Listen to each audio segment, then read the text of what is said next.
Muy buenas noches, estimados alumnos. Bueno, vamos a continuar nuestras clases. Recordemos la anterior clase, ustedes vieron un video sobre García Moreno. Entonces vimos que él pertenecía a un partido político llamado Los Conservadores.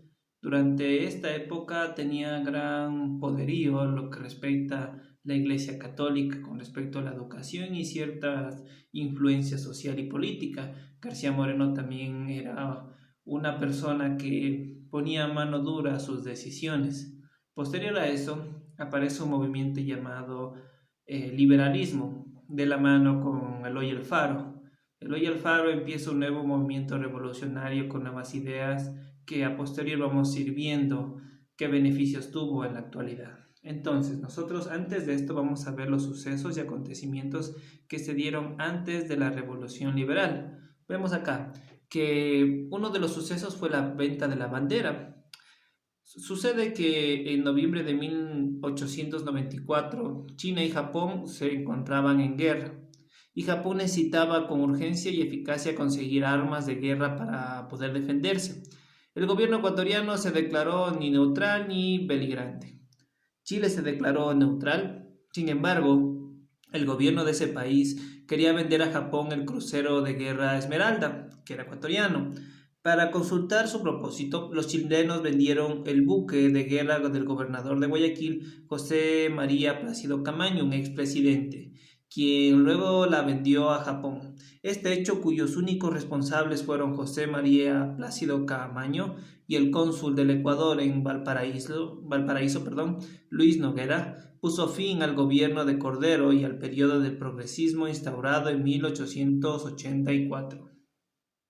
Entonces lo que vemos aquí es que Luis Cordero fue responsable de cierta manera con José María Plácido Camaño de la venta de un buque llamado Esmeralda que iba con la bandera ecuatoriana. Eso hizo quedar muy mal con respecto a la imagen, entre comillas, neutral del Ecuador ante un suceso de guerra internacional. Vemos acá que más los revolucionarios liberales triunfantes en el campo militar fueron derrotados en el campo político por una coalición de hábiles políticos de gabinete, conservadores y liberales que instauraron lo que dio a llamar el periodo progresista.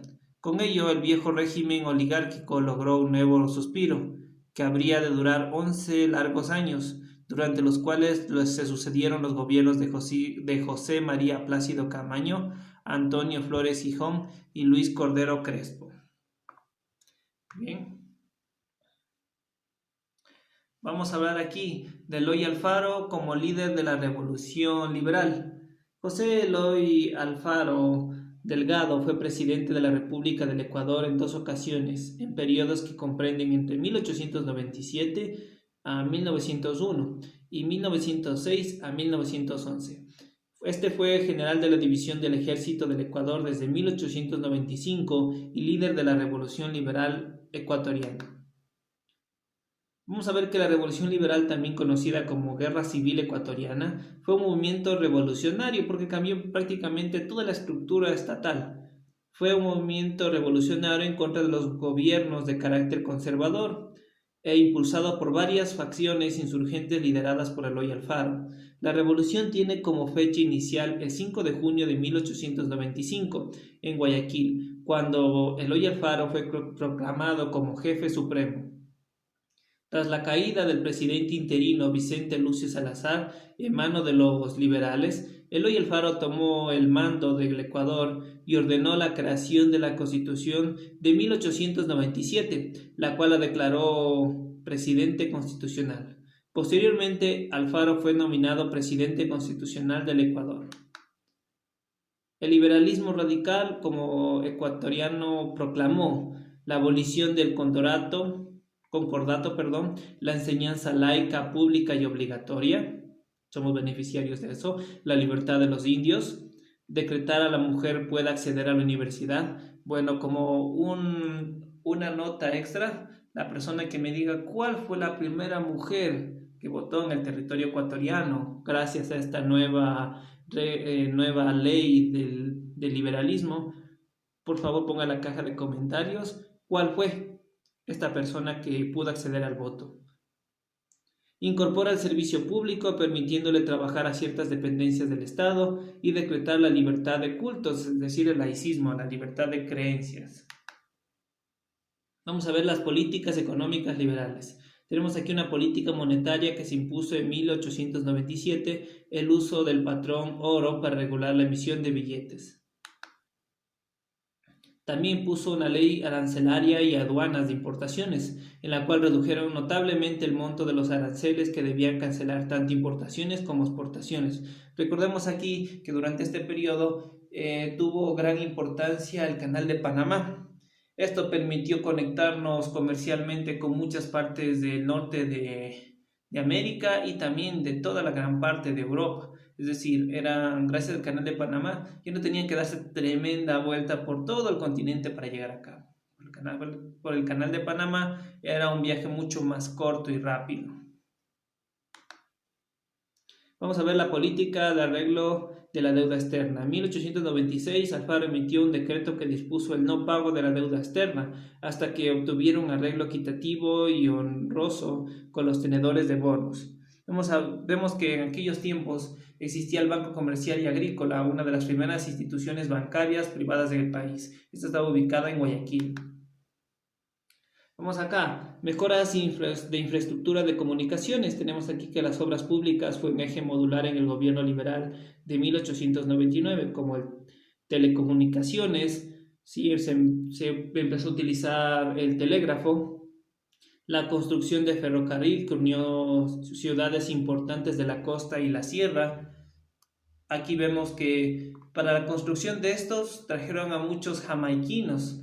Bueno, en sí eran africanos esclavizados que ya crecieron en Jamaica, pero trajeron un montón de jamaiquinos, pero se dieron cuenta que en la construcción de los ferrocarriles en la cordillera de los Andes, muchos de ellos fallecieron o les cogía lo que coloquialmente conocemos como la altura, les daba el soroche a pesar de que eran muy fuertes a comparación de los indígenas.